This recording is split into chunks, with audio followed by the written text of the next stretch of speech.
नमस्कार दोस्तों, डेट है आज की 25 मार्च 2022 और स्वागत है आपका एडिटोरियल डिस्कशन में। 3 इश्यूज देखो आज हम डिस्कस करेंगे। सबसे पहले श्रीलंका में जो बहुत ज़बरदस्त इकोनॉमिक क्राइसिस चल रहे हैं उससे संबंधित पहला हमारा आर्टिकल होगा।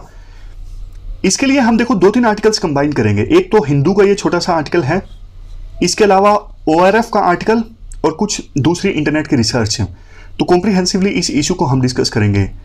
दूसरा आर्टिकल हमारा होगा इंडियन एक्सप्रेस का टीबी के एलिमिनेशन से संबंधित। तीसरा आर्टिकल हमारा होगा एक्सपोर्ट इंडिया का इस साल $400 बिलियन से ज्यादा हो चुका है। तो ये भी हम 2-3 आर्टिकल का कंपाइलेशन डिस्कस करेंगे।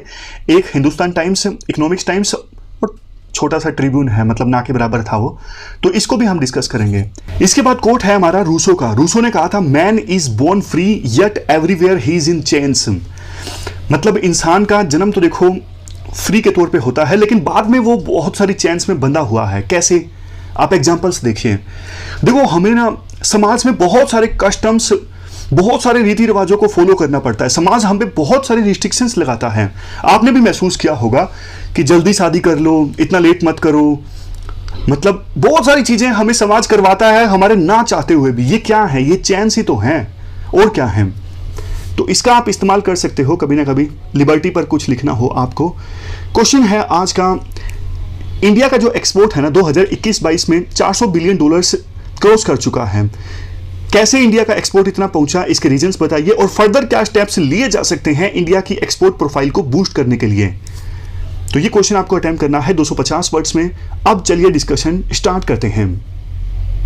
फर्स्ट इंपॉर्टेंट आर्टिकल श्रीलंका में चल रहे इकोनॉमिक क्राइसिस से संबंधित है। आप GS पेपर सेकंड के इस टॉपिक से आर्टिकल को रिलेट कर सकते हो। क्या कंटेक्स्ट है? देखो श्रीलंका में आज की सिचुएशन में बहुत जबरदस्त इकोनॉमिक क्राइसिस चल रही हैं। वहां पर जो जरूरी वस्तुएं हैं उनके दाम काफी ज्यादा बढ़ गए हैं इन्फ्लेशन के कारण। जैसे देखो कुकिंग गैस का एक जो सिलेंडर होता है वो मिल रहा है 4199 श्रीलंकन रुपीस में। इंडिया के हिसाब से देखें तो 1150 में। मिल्क पाउडर की कीमत हो गई है 1 किलोग्राम 600 लंकन रुपीस। बच्चों के जो पेपर कंडक्ट करवाने थे वो भी नहीं हो सके क्योंकि स्कूल्स में पेपर ही उपलब्ध नहीं है। लोग जरूरी कमोडिटीज को खरीदने के लिए लंबी लंबी कतारों में लग रहे हैं और कंट्रोवर्सी इसलिए भी पैदा हो गई है कि कतारों में ही कुछ लोगों की डेथ हो गई, खास करके सीनियर सिटीजन्स की। अब क्वेश्चन ये उठता है श्रीलंका आखिरकार इस बुरी सिचुएशन में फंसा कैसे? देखो इसका ओरिजिन है कोविड में। जैसे ही कोविड-19 के दौरान लॉकडाउन लगा तो उस समय देखो सब कुछ बंद हो गया। श्रीलंका के बहुत सारे यूथ जो वेस्ट एशिया में काम करते थे वो वापस आ गए और श्रीलंका में आकर वो जॉबलेस हो गए। श्रीलंका से एक्सपोर्ट होता था, जैसे श्रीलंका टेक्सटाइल इंडस्ट्रीज में ठीक ठाक है, चाय के मामले में श्रीलंका ठीक ठाक है, गारमेंट्स का और चाय का काफी एक्सपोर्ट होता था श्रीलंका से, लेकिन उस पर भी कोविड-19 का बुरा असर पड़ा। इसके साथ साथ टूरिज्म से भी श्रीलंका को काफी रेवेन्यू प्राप्त होता है, लेकिन चूंकि कोविड-19 के कारण सब कुछ बंद हो गया तो टूरिज्म से आने वाला रेवेन्यू भी श्रीलंका को मिलना बंद हो गया, खास करके फॉरेन करेंसी। तो देखो फॉरेन करेंसी, क्योंकि श्रीलंका के यूथ बाहर जाके काम करते थे, वो रेमिटेंस वापस भेजते थे और एक्सपोर्ट पर भी असर पड़ा, रेमिटेंस पर भी असर पड़ा। तो श्रीलंका का जो फॉरेन एक्सचेंज रिजर्व है ना वो धीरे धीरे खाली होने लगा। इसके पीछे कहीं ना कहीं देखो श्रीलंकन गवर्नमेंट की पॉलिसीज भी जिम्मेदार है। सब कुछ मतलब कोविड-19 को दोष नहीं दिया जा सकता। श्रीलंका ऐसे समय पर टोटल ऑर्गेनिक फार्मिंग की पॉलिसी लेकर आया जब हालात ऑलरेडी खराब थे। तो इस वजह से एकदम से देखो आप ऑर्गेनिक फार्मिंग की पॉलिसी इंप्लीमेंट करोगे तो लैंड की जो प्रोडक्टिविटी है लॉन्ग टर्म में तो इंप्रूव होगी, लेकिन शॉर्ट टर्म में एकदम से सिचुएशन ठीक नहीं होगी ना। तो गलत समय पर एब्रप्टली श्रीलंकन सरकार ने टोटल ऑर्गेनिक फार्मिंग की पॉलिसी इंप्लीमेंट की, जिसका बुरा असर देखने को मिला। उससे भी ज्यादा चूंकि देखो फूड आइटम्स की बहुत ज्यादा कमी हो गई थी श्रीलंका में, इस वजह से श्रीलंकन सरकार ने इमरजेंसी रेगुलेशंस लगाए एसेंशियल फूड आइटम्स के डिस्ट्रीब्यूशन के लिए। जैसे इंपोर्ट पर रोक लगा दी ताकि डॉलर्स को बचाया जा सके। डॉलर उनके पास बचे नहीं थे ना, फॉरेन एक्सचेंज रिजर्व खाली हो गया था। बट इसका रिजल्ट क्या निकला? लोगों ने जमाखोरी स्टार्ट कर दी। कुल मिला के देखो अभी फिलहाल हालात ये हैं, अभी श्रीलंका में इन्फ्लेशन जो है वो है 16.8%। $1 में आज के समय में 265 श्रीलंकन रुपीस आते हैं। फॉरेन एक्सचेंज रिजर्व कितना है श्रीलंका में? सिर्फ $2.31 बिलियन। मतलब वैसे तो देखो श्रीलंका इंडिया के कंपैरिजन में काफ़ी छोटा देश है, लेकिन एक कंपैरिजन के लिए मैं आपको बता रहा हूँ, इंडिया का जो फॉरेन एक्सचेंज रिजर्व है वो है $600 बिलियन। तो श्रीलंका का अभी सिर्फ फॉरेन एक्सचेंज रिजर्व बचा है $2.31 बिलियन। और सिर्फ इतना फॉरेन एक्सचेंज रिजर्व है, लेकिन देखो श्रीलंका को जो पहले ऑलरेडी लोन ले रखा है ना, इस साल $7 बिलियन तो वो पुराना लोन चुकाना है इंक्लूडिंग इंटरेस्ट, और बाकी बहुत सारी चीजें इंपोर्ट भी तो करनी होती है ना। $22 बिलियन की चीजें श्रीलंका को दूसरे देशों से इंपोर्ट भी करनी है, जैसे फ्यूल हो गया, एसेंशियल फूड आइटम्स होंगे। तो कुल मिला के अब हालात ये हैं, अगर श्रीलंका ने लोन नहीं लिया जैसे इंडिया से, चाइना से या फिर IMF से, तो फिर हालात और भी ज्यादा बुरे होने वाले हैं श्रीलंका में। पहले तो देखो श्रीलंका की जो सरकार थी वो IMF की मदद लेने को तैयार नहीं थी, बट चूंकि श्रीलंका की सरकार का ना बहुत सारा क्रिटिसिज्म हुआ, लोग सफर कर रहे हैं श्रीलंका में, तो श्रीलंका की सरकार ने यू टर्न लिया और अब सरकार IMF के साथ भी बात कर रही है लोन लेने के लिए, ताकि अभी जो सिचुएशन है ना, बैलेंस ऑफ पेमेंट क्राइसिस जैसी सिचुएशन इंडिया ने भी फेस की थी 1990-91 में, उस सिचुएशन को एड्रेस किया जा सके। इसके साथ साथ श्रीलंका ने इंडिया का भी रुख किया है। जनवरी 2022 के बाद से ही इंडिया ने टोटल $2.4 बिलियन की मदद दी है श्रीलंका को, अलग अलग फॉर्म में। जैसे देखो $400 मिलियन की मदद जो है RBI ने श्रीलंका को प्रोवाइड की करेंसी स्वैप के माध्यम से। जैसे श्रीलंका ने अपनी करेंसी में पैसा दिया और RBI ने डॉलर में पैसा दे दिया श्रीलंका को, ताकि श्रीलंका इंपोर्ट कर सके जरूरी चीजों का। अब आप बोलोगे अरे इंडिया ही जरूरी चीजें क्यों नहीं दे देता? देखो बहुत सारी चीजें तो इंडिया दे रहा है ना, जैसे $1 बिलियन की क्रेडिट लाइन दी है इंडिया ने श्रीलंका को, ताकि श्रीलंका इंडिया से उस क्रेडिट लाइन का इस्तेमाल करके फूड, फ्यूल, मेडिसिन ये सब चीजें खरीद सके। इसके अलावा $500 मिलियन का लोन डेफरमेंट, मतलब कि $500 मिलियन का लोन श्रीलंका को चुकाना था इंडिया को, बट इंडिया ने श्रीलंका को बोला कोई बात नहीं भैया, आप बाद में दे देना, हम समझ रहे हैं आपकी सिचुएशन खराब है। मीनवाइल देखो चाइना भी अभी कंसीडर कर रहा है श्रीलंका को $2.5 बिलियन की मदद देने की। ऑलरेडी जब से पेंडेमिक स्टार्ट हुआ है, चाइना श्रीलंका को $2.8 बिलियन की मदद दे चुका है। चाइना इसके अलावा एक्स्ट्रा $2.5 बिलियन की मदद जल्द ही श्रीलंका को दे सकता है। अब क्वेश्चन ये भी उठता है, इंडिया की मदद को कैसे लिया जा रहा है श्रीलंका में? क्या इंडिया के प्रति गुडविल पैदा हुई है? आंसर है नो। क्यों? देखो श्रीलंका की मीडिया को और बहुत से लोगों को ऐसा लगता है कि इंडिया मदद तो दे रहा है $2.4 बिलियन की, बट इसके बदले में ना इंडिया श्रीलंकन गवर्नमेंट से कुछ अच्छे अच्छे प्रोजेक्ट्स ले रहा है, जैसे कि त्रिनकुमाली ऑयल टैंक फार्म प्रोजेक्ट, ये इंडिया को मिला है। इसके अलावा NTPC का एक एग्रीमेंट साइन हुआ है सीलोन इलेक्ट्रिसिटी बोर्ड के साथ, ताकि श्रीलंका के ईस्ट त्रिनकुमाली डिस्ट्रिक्ट में एक सोलर पावर प्लांट सेटअप किया जा सके सैमपुर में। इसके साथ साथ 2 renewable energy projects northern Sri Lanka में, यहां पर इन्वेस्टमेंट आएगी इंडिया के अदानी ग्रुप से।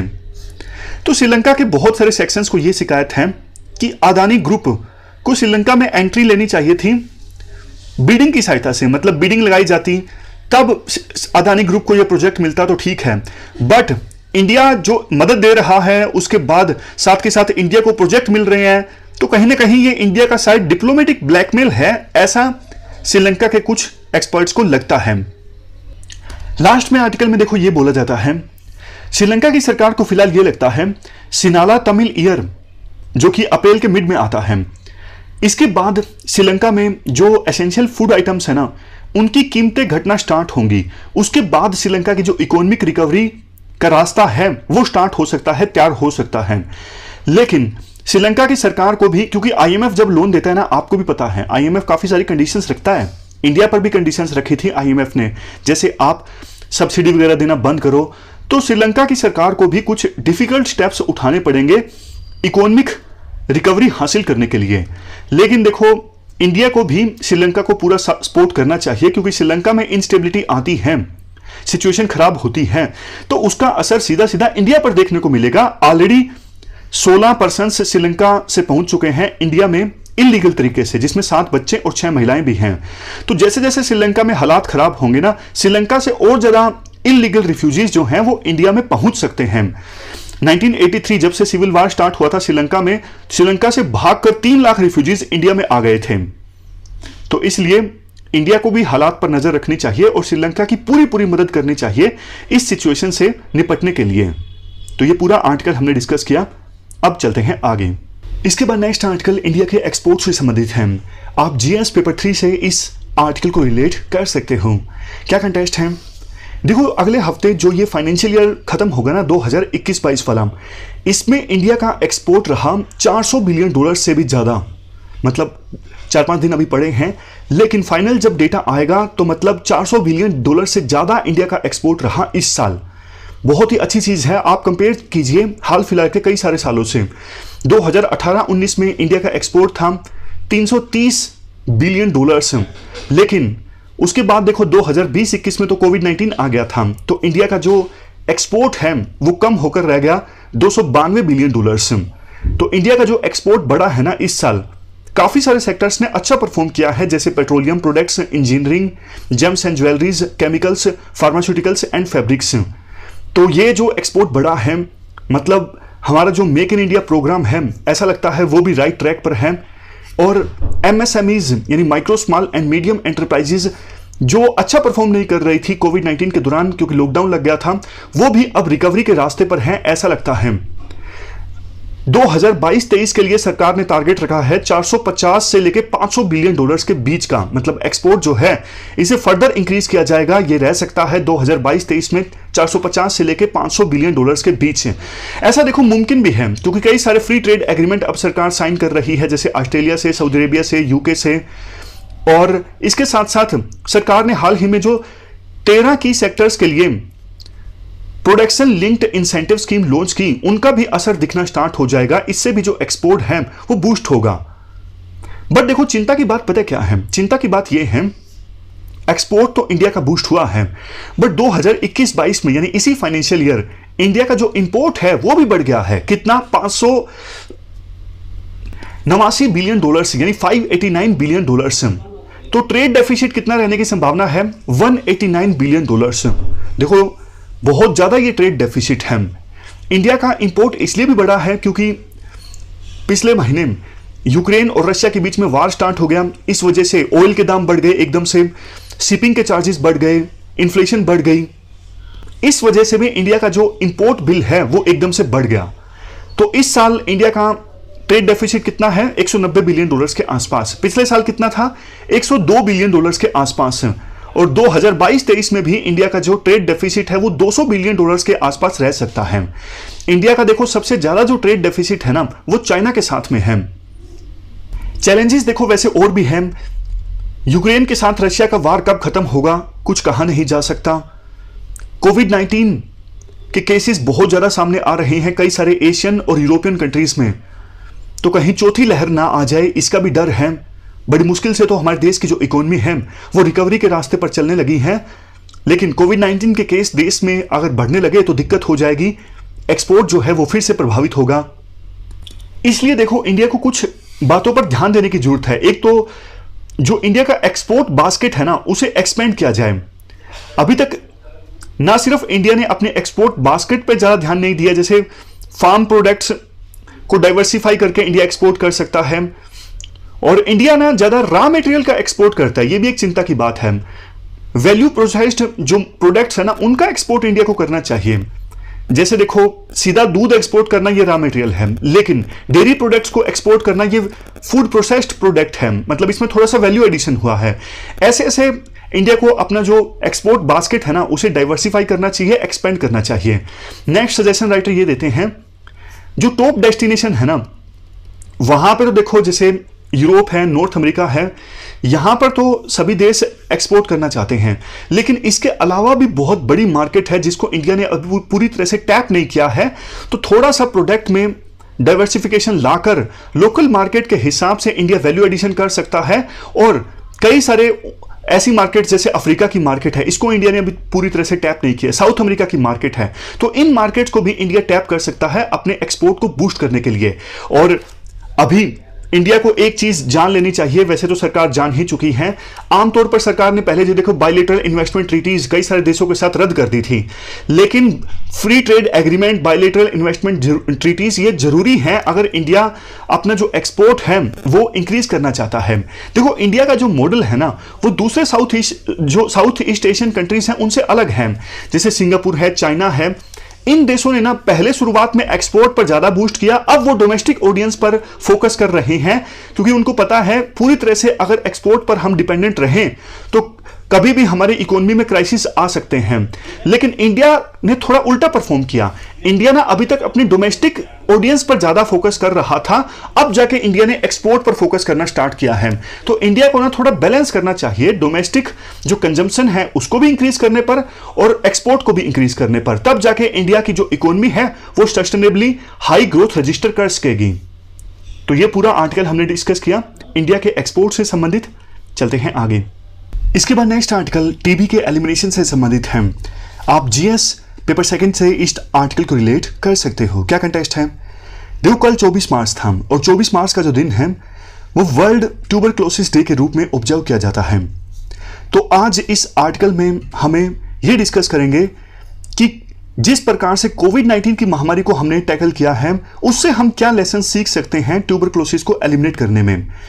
देखो आर्टिकल शुरुआत करने से पहले कुछ आंकड़े डिस्कस कर लेते हैं। WHO की ग्लोबल टीबी रिपोर्ट 2021 ये कहती है 2020 में इंडिया ने टोटल टीबी के कितने केस रिपोर्ट किए? 18 लाख। और 2019 में कितने केस इंडिया में रिपोर्ट हुए टीबी के? 24 लाख। वर्ल्ड में जितने टोटल टीबी के केसेस सामने आते हैं ना, 1/4 यानी 25% तो इंडिया से होते हैं ऑलमोस्ट। और इंडिया में टीबी केसेस में जो फर्टिलिटी रेशियो है ना, मतलब वो पेशेंट्स जिनकी डेथ हो जाती है टीबी होने के बाद, वो फर्टिलिटी रेशियो इंडिया में 2019 में थी 17%, 2020 में बढ़ के हो गई है 20%। 2016 में सरकार ने एक बड़ा मिशन लॉन्च किया था टीबी को खत्म करने के लिए। मकसद ये था 2025 से पहले टीबी को एलिमिनेट करना। वैसे देखो टारगेट से 5 साल पहले, क्योंकि आपको पता है सस्टेनेबल डेवलपमेंट गोल्स के जो टारगेट हैं वो तो 2030 में पूरे करने हैं, लेकिन सरकार ने सोचा हम थोड़ा एम्बिशियस टारगेट रखते हैं और 2025 से पहले ही टीबी को खत्म कर देंगे। इसके लिए सरकार ने बजट में टीबी को खत्म करने का जो एलोकेशन था उसे भी 4 गुना इंक्रीज कर दिया और patient centric new strategic plan launch किया टीबी एलिमिनेशन के लिए। अब देखो इसके बाद हम थोड़े ना सिमिलरिटीज और डिफरेंसेस डिस्कस कर लेते हैं टीबी और कोविड-19 की महामारी के बीच, मतलब कोविड-19 डिजीज के बीच। दोनों जो डिजीज है ना वो ट्रांसमिसिबल हैं, एयरबोर्न इन्फेक्शन से भी फैलते हैं और खास करके भीड़ भाड़ वाले इलाके में ज्यादा फैलते हैं। ये डिजीज ज्यादा नुकसान पहुंचाते हैं उन लोगों को जिनका इम्यून सिस्टम कमजोर होता है। जहां एक तरफ 2010 से लेकर 2020 के बीच टीबी की वजह से ऑलमोस्ट 1.5 से लेकर 2 मिलियन लोगों की डेथ हो चुकी है, लेकिन अभी भी टीबी के संदर्भ में ना महामारी वर्ड का इस्तेमाल नहीं किया जाता है। वहीं दूसरी तरफ कोविड-19 को सरकार ने काफी सीरियस लिया, लेना भी चाहिए था, लेकिन राइटर का मेन मकसद टीबी के खिलाफ जो एपैथी है ना उसको हाईलाइट करना है। 2020 में सरकार ने जितना कोविड-19 से लड़ने में रिसर्च एंड डेवलपमेंट पे फोकस किया ना, वो टीबी पर जितना R&D पर फोकस किया उससे 162 गुना ज्यादा है। टीबी देखो ज्यादातर गरीब लोगों को और वल्नरेबल लोगों को ज्यादा परेशान करता है। इसके बाद राइटर ये भी बोलते हैं कोविड-19 की महामारी के कारण टीबी को एलिमिनेट करने के जो एफर्ट्स है ना वो प्रभावित हुए। कैसे? देखो लॉकडाउन लग गया तो लोग अपने घरों से कम बाहर निकलने लगे रेगुलर टेस्टिंग के लिए। इसके साथ साथ जो टीबी से लड़ने के लिए मेडिसिन हैं उनकी एक्सेस भी कम हो गई। सरकार के जो स्टाफ होते हैं उनका ध्यान ज्यादा कोविड-19 पर था, टीबी पर नहीं था। इवन ऐसा भी अनुमान है कि कोविड-19 के वायरस के कारण वो टीबी का वायरस, टीबी बैसिली, जो ये डोरमेंट स्टेज में था बॉडी में, वो फिर से एक्टिवेट हो गया। तो ये कुछ हमने रीजंस डिस्कस किए जिसके बेस पे कहा जाता है कि कोविड-19 की महामारी का टीबी पेशेंट्स पर बुरा असर हुआ। अब बात आती है क्या करना चाहिए। सबसे पहला तो देखो तरीका है टेस्ट, ट्रीट एंड ट्रैक। जैसे देखो कोविड-19 के कारण टेस्टिंग पे फोकस किया गया, उसके बाद ट्रीटिंग, और जिनको कोविड-19 पॉजिटिव मिले उनकी ट्रैकिंग भी की गई, वो किस किस में संपर्क में आए थे। तो यही ट्राइड एंड टेस्टेड तरीका जो है वो टीबी के संदर्भ में भी फॉलो होना चाहिए। Test, treat and track. उसके बाद सोशल सिक्योरिटी प्रोग्राम्स। देखो malnutrition, poverty, immunocompromising situation, ये जहां पर है ना वहां पर टीबी की समस्या ज्यादा है। तो इसलिए सरकार को थोड़े अच्छे से सोशल सिक्योरिटी प्रोग्राम्स लॉन्च करने चाहिए। अगर सोशल सिक्योरिटी प्रोग्राम्स इफेक्टिव ढंग से चलेंगे तो टीबी की जो कंडीशन है वो भी इंप्रूव होगी। जैसे देखो पिछले हफ्ते हमने एक स्कीम के बारे में डिस्कस किया था कि जिन लोगों को टीबी है उनको सरकार 500 रुपए देती है ताकि वो अपनी डाइट का ध्यान रख सकें, क्योंकि मालन्यूट्रिशन की समस्या हो जिसमें और उसको टीबी हो जाए तो देखो फर्टिलिटी रेशो ऐसे केसेस में तो और भी ज्यादा है। नेक्स्ट चीज सरकार को यह करनी चाहिए थी पब्लिक अवेयरनेस। ये देखो कॉमन पॉइंट है, हर एक जगह आप यूज कर लीजिए। पब्लिक अवेयरनेस फैलाने की आवश्यकता है ताकि लोगों में टीबी के प्रति ज्यादा जागरूकता आए।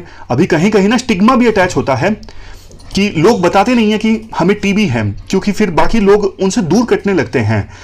लेकिन इस वजह से देखो टीबी फैल भी जाता है और वो अपना जो दवाई है वो भी नहीं लेते इस डर से कि बाकी लोगों को पता ना लग जाए।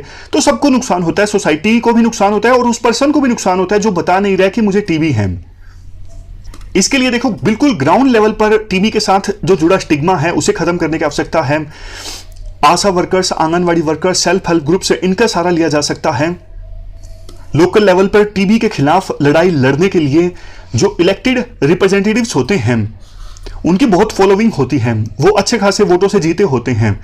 तो वो भी अगर देखो इनिशिएटिव लें, हार जीत इलेक्शंस में अपनी जगह है, लेकिन सभी इलेक्टेड रिप्रेजेंटेटिव्स को ये इनिशिएटिव लेना चाहिए कि जो समाज में जरूरी चीजें हैं उनके बारे में ज्यादा से ज्यादा अवेयरनेस फैलाई जाए। देखो वो अपना भी तो प्रचार प्रसार करते हैं ना, थोड़ा सा प्रचार प्रसार समाज में फैली कुरीतियां हैं या फिर जरूरी चीजें हैं उनके बारे में वो ज्यादा ध्यान लगाएंगे तो सबका फायदा होगा। इससे अवेयरनेस भी फैलेगी और जो भी वो अपनी पब्लिसिटी करना चाहते हैं वो भी कर सकेंगे। नेक्स्ट पॉइंट, देखो ये बात सही है कि टीबी के लिए सरकार ने फंडिंग इंक्रीज की थी, लेकिन कोविड-19 आने के बाद सरकार का जो ध्यान है टीबी के ऊपर से हट गया है और फंडिंग अब इस साल इतनी ज्यादा नहीं है। तो सरकार को टीबी खत्म करने के लिए पर्याप्त मात्रा में फंड एलोकेट करने चाहिए। ये सारे स्टेप्स जरूर उठाए सरकार, तभी टीबी को इंडिया से एलिमिनेट किया जा सकता है 2025 से पहले। तो ये पूरा आर्टिकल हमने डिस्कस किया टीबी एलिमिनेशन से संबंधित। हमारी आज की इस डिस्कशन में इतना ही है। आज हमने 3 इश्यूज को डिटेल से डिस्कस किया। Thank you very much for discussion.